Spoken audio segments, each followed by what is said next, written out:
Paz do Senhor, tudo bem? Meu nome é Ana Beatriz, esse é o canal sobre as coisas de Deus. E continuando a saga das cartas que João escreveu inspirado pelo Espírito para os líderes, para as igrejas, de Apocalipse, nós vamos falar da igreja mais famosa de todas. Acho que tem mais ministério de louvor, aqui tem mais livros com esse nome, que tem mais igreja com esse nome, que é a Filadélfia. Tem até um estado, nos Estados Unidos com esse nome. O que é a ideia da igreja de Filadélfia? Qual que é essa igreja? Ela é a sexta das 7 cartas das igrejas de Apocalipse. Vamos ler? Na palavra de Deus? Estou usando a tradução NVT, que é a nova versão transformadora. Apocalipse, capítulo 3, versículo 7. Mensagem à igreja em Filadélfia. Escreva esta carta ao anjo da igreja em Filadélfia. Todas as vezes que a gente começa a ler, tá falando assim, escreva ao anjo da igreja. Os anjos das igrejas são os líderes, os pastores delas. Os líderes, Os pastores, os padres, os responsáveis por aquelas igrejas. Então, escreva esta carta ao anjo da igreja em Filadélfia. Esta é a mensagem daquele que é santo e verdadeiro, que tem a chave de Davi. O que ele abre, ninguém pode fechar. E o que ele fecha, ninguém pode abrir. Sei de tudo que você faz. Abri para você uma porta que ninguém pode fechar. Você tem pouca força, mas ainda assim obedeceu a minha palavra e não negou o meu nome. Veja, obrigarei aqueles que pertencem à sinagoga de Satanás, os mentirosos que se dizem judeus, mas não são, a virem, prostrarem-se aos seus pés e reconhecerem que eu amo você. Oh, Deus! Porque obedeceu a minha ordem para perseverar, eu o protegerei do grande tempo de provação que virá sobre todo o mundo para pôr à prova os habitantes da terra. Eu venho em breve. Apegue-se ao que você tem para que ninguém tome a sua coroa. O vitorioso se tornará coluna do templo do meu Deus, de onde jamais sairá. Escreverei nele o nome do meu Deus, e ele será cidadão da cidade do meu Deus, a nova Jerusalém que desce do céu, da parte do meu Deus. E também escreverei nele o meu novo nome. Quem tem ouvidos para ouvir, ouça o que o Espírito diz às igrejas. Amém? Essa é a carta mais linda, eu acho. Porque essa carta, pegando minhas anotações aqui, essa é a carta para a igreja de Filadélfia. O que significa Filadélfia? Filadélfia significa amor, amor fraternal. É a igreja do relacionamento, da intimidade com Deus. É a igreja que ama.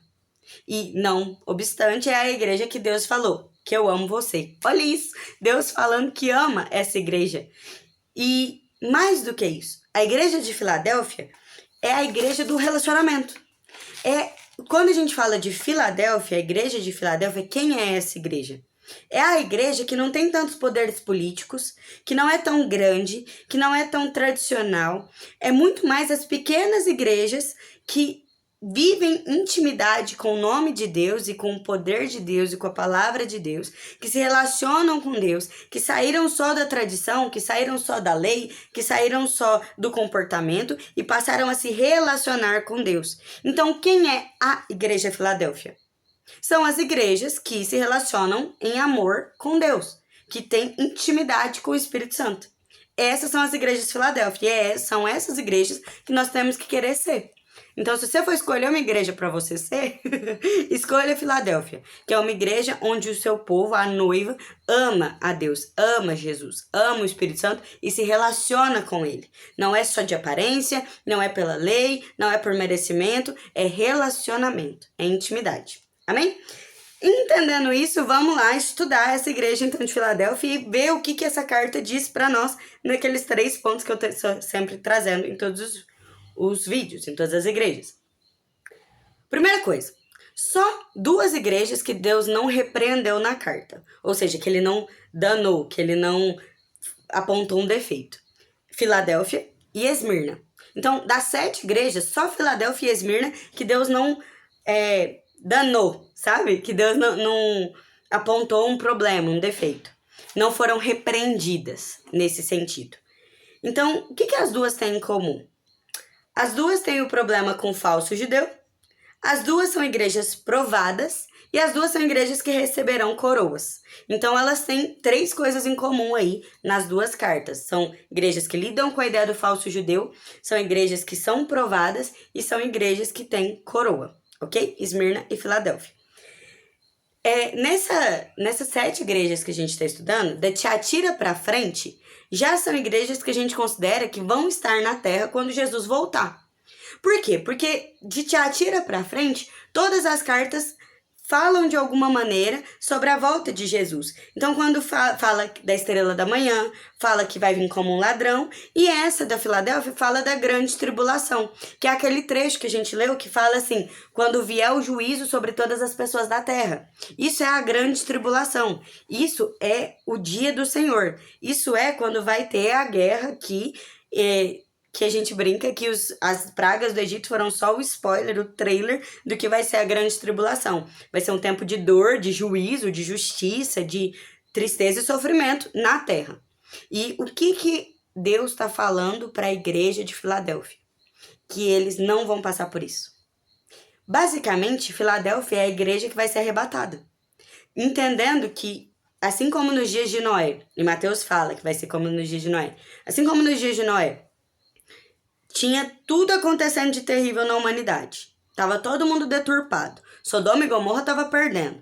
Mas quem foi fiel e se relacionou com Deus e obedeceu a Ele e creu na palavra de Deus, foi salvo na arca. A igreja de Filadélfia é essa arca. E as pessoas que se relacionarem com Deus em amor vão ser as pessoas e os bichinhos que ficaram dentro da arca e que não vão sofrer o dilúvio. Não vai ter um segundo dilúvio, ok? Deus já falou que não teria dilúvio, mas disse que vai ter uma grande tribulação. Várias vezes na terra tiveram juízos de Deus. Então, as pragas do Egito, o dilúvio, quando destruiu Sodoma e Gomorra. E quando teve juízo de Deus na terra, quem cria nele, quem era fiel nele, não recebia esse juízo. Então, Ló e sua família foram retirados de Sodoma e Gomorra. Noé e sua família foram retirados do dilúvio. O povo hebreu foi retirado das pragas do Egito, não atingia eles. E nós cremos que a igreja de Filadélfia, amada do Senhor por esse texto que a gente leu, também vai ser retirada da grande tribulação. Então, vai ter um arrebatamento antes, onde esse povo vai ser tirado, poupado, por amor de Deus a nós, porque eu tô me incluindo nisso, eu espero, eu profetizo, eu tenho que estar nesse arrebatamento, não posso ficar para trás. E enquanto isso, quem não teve esse relacionamento vai estar na terra sofrendo a grande tribulação. Isso é interpretação bíblica, tá? Não fui eu que inventei, não. Então, considerando que Tiatira era a igreja da Idade Média, que Sardes é a igreja reformada, que saiu de dentro da Idade Média, mas que reformou costumes e entendimentos, né? Tirando tradições e idolatrias e entendendo quem Deus era novamente. Quem que seria Filadélfia? A igreja que foi retirada de dentro de Sardes, a igreja que começou a sair ali do século XVIII, século XIX, que reagiu àquela frieza, aquela apatia, aquele formalismo que estava tendo dentro da igreja reformada. Então, de Tiatira para frente, que são as igrejas que vão estar aqui quando Jesus voltar, você tem a igreja da Idade Média, você tem a igreja reformada e agora você tem a Filadélfia, que é essa igreja que reagiu ao formalismo, que reagiu à frieza, que reagiu à apatia, que não conseguiu lidar com Deus com tanta distância, mas se relacionou com Ele, tomou posse do Espírito Santo e vive a verdade do Senhor como um movimento. Então a igreja de Filadélfia não é uma igreja com uma placa Filadélfia, mas são todas as igrejas, todos os povos, todos os cristãos que se envolveram apaixonadamente com Deus e que se relacionam com Ele com intimidade e graça. Amém? E aí agora os 3 pontos principais. Primeiro, que tem todas as cartas que a gente falou. Como que Deus se revelou para essa carta? Ele se revelou falando que é o Senhor que abre as portas e que aquelas que Ele abre ninguém fecha. Olha que poderoso isso. Então ele vira para essa igreja que se relaciona com Ele, que ama Ele, que vive com Ele e fala assim, olha, se eu abrir uma porta para você, ninguém fecha. E eu abro portas para você. Eu sou o Senhor da chave de Davi. Davi era muito conhecido, a chave de Davi era muito conhecida como louvor e adoração. Então essa igreja é uma igreja que louva e adora bastante. Estão entendendo mais ou menos assim o que a palavra de Deus nos traz? E aí o que acontece com isso? O que é um Deus que abre portas? É um Deus que vai influenciar na sua vida, que vai realmente permitir que aconteçam coisas boas com você, bênçãos com você. Eu creio que existem portas que são eternas, por exemplo, de acordo com a vontade de Deus. Se ele abrir uma porta de casamento, ela é para sua vida inteira. Mas existem portas que podem ser temporárias, como uma porta de emprego. Então, abre uma porta de emprego, você entra, desfruta dali. Aí, se ele abrir outra porta de emprego melhor, você entra, desfruta ali. Se ele abrir outra, você entra, desfruta ali. E vai vivendo uma vida de glória em glória, de vitória em vitória. A mesma coisa no seu ministério. Você vira líder, você não precisa morrer líder. Você pode evoluir, você pode experimentar outras coisas. Você pode se tornar e envolver com a igreja de outras maneiras. Então, mas o importante aqui é que a palavra de Deus foi muito clara. Para essa igreja que se relaciona em amor com Deus, ele abre as portas. E portas que homem nenhum fecha. E isso às vezes é tão usado em frase pronta, né, de Instagram e tudo, mas é uma promessa do Senhor. É uma revelação de quem ele é. Então é assim que o Senhor se revela nessa carta. Eu abro portas. Eu uso a chave de Davi, que é o louvor e a adoração. A intimidade, ter o coração conectado com o meu. Beleza?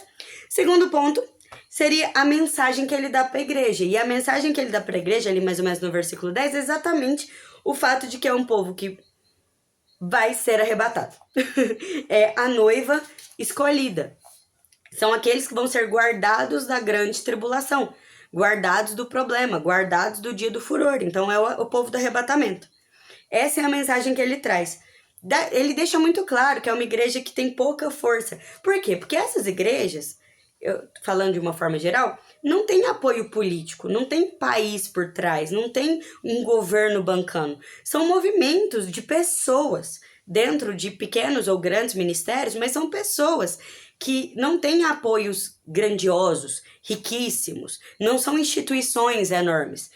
Eu acho que vai para muito além dos nomes das igrejinhas, das placas dos lugares, mas das pessoas e daqueles grupos de pessoas que se relacionam e buscam a fé verdadeiramente. E aí o que ele fala? Que é uma igreja que tem prosperado, que tem crescido, mas que tem pouca força política. São independentes. Mas aí ele fala que guardou a sua palavra e o seu nome. A palavra de Deus, ela tem que ser maior do que o nome da igreja. Jesus tem que ser maior do que a denominação. Você não pode ser como outras igrejas ali que falam, eu sou de tal religião, eu sou de tal igreja. Como se isso definisse o seu relacionamento com Deus. Você tem que dizer, eu sou de Cristo, amado por Ele, Ele morreu por mim e agora eu vou viver por Ele. Então, o nome de Jesus tem que ser muito maior do que o nome da igreja que você frequenta, ou participa, ou ou forma, ou está. E isso é uma das coisas que ele toca nesse assunto, né? Que a placa, né? A denominação, o nome de Cristo é o que vale. E não necessariamente o prédio que você vai. E isso tem tudo a ver com a questão dos falsos judeus, que aparecem na igreja de Esmirna e agora vão aparecer na igreja de Filadélfia. Quem que são esses falsos judeus da sinagoga de Satanás? Pesadíssimo, né? Que João escreve. Quem que é esse povo? O que os judeus têm? Esses falsos judeus. O que o judaísmo tem? 4 coisas, sempre. O amor ao templo, ou seja, o prédio é a casa de Deus, é naquele endereço que a presença de Deus vai estar. Nós, Filadélfia, não devemos acreditar nisso. Onde nós estamos, a presença de Deus está. E onde nós invocarmos o nome dele, ali é um altar. Não é o prédio, não é uma construção feita por mãos humanas que vai deter a presença de Deus. Isso era antes do véu ser rasgado, lá no Santo dos Santos. Agora é outro momento.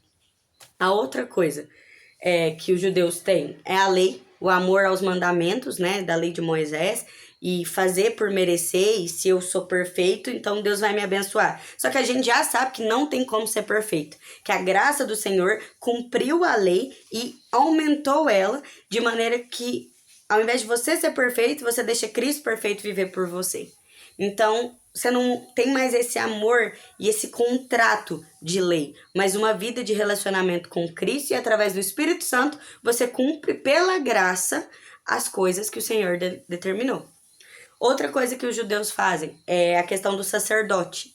Ter um grande representante, um grande padre, um grande pastor, um grande rabino, um grande homem de Deus, geralmente é homem, nem a mulher, né? Uma grande pessoinha de Deus que vai receber toda a revelação e através dele nós recebemos. Não é isso que a Bíblia diz? Nós todos somos feitos, somos sacerdotes juntamente com Cristo. Então o Senhor pode falar comigo, com você, com o seu filho, com o seu marido, com o seu líder. O Senhor pode falar com todos nós. Não existe uma pessoa santa e beatificada que o Senhor vai falar só com ela. O Espírito Santo já foi liberado. Jesus morreu por todos e o véu foi rasgado. Então agora a presença pode estar em todos nós podemos ter revelação do Senhor. E a última coisa que os judeus sempre têm são as promessas do Antigo Testamento. Só que nós já sabemos que as promessas do Novo Testamento, ou seja, as promessas de Cristo, são superiores, diz Paulo, às promessas da lei. Então, nós não estamos esperando o Messias vir, como os judeus estão. Nós estamos esperando Jesus voltar, porque o Messias já veio, já salvou a humanidade. Através dele nós vamos ser salvos. E aí, por causa disso, agora a igreja está trabalhando na terra para aumentar o número de salvos aqui, até que ele venha e nos busque. Filadélfia, igreja arrebatada. Então, o que são esses falsos judeus? São os crentes que vão estar preocupados com o templo, né, com o status, com o lugar, com a religiosidade, com a lei, que é a justiça própria e o merecimento, com promessas do Antigo Testamento, que não são as promessas de Cristo para você, e com esse sacerdócio, ou seja, pessoas que têm o poder e não todos, né, que recebem do Senhor. Por último, terceira parte, qual que é a recompensa que Deus entrega para a igreja de Filadélfia, como ele entregou para todas? A recompensa é ser guardado da tribulação. E aí ele fala, olha, você tem como...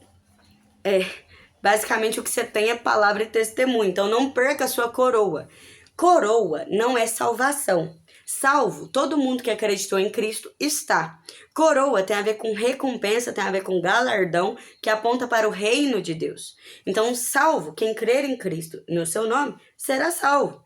Mas recompensa, galardão, reino de Deus, entrar para o reino, tem a ver com as recompensas das suas obras e a vida que você teve depois que você foi salvo. Jesus, Deus, é justo. Ele não vai dar exatamente a mesma coisa para alguém que viveu e obedeceu e se relacionou com Deus, para alguém que creu, mas que não fez nada disso. Se nós, como pessoas, já sabemos que não tem justiça nisso, ainda mais Deus. Então, o reino e a salvação são coisas diferentes. Eu tenho até um outro material aqui que fala sobre isso. A coroa está falando do reino, não da salvação. E coroa falando de reino, está falando não perca a sua coroa. Então tem como perder questões do reino. Por exemplo, Saul foi um rei, recebeu uma coroa. Deus escolheu Saul para ser rei de Israel. Mas em determinado momento, ele abdicou, ele delegou.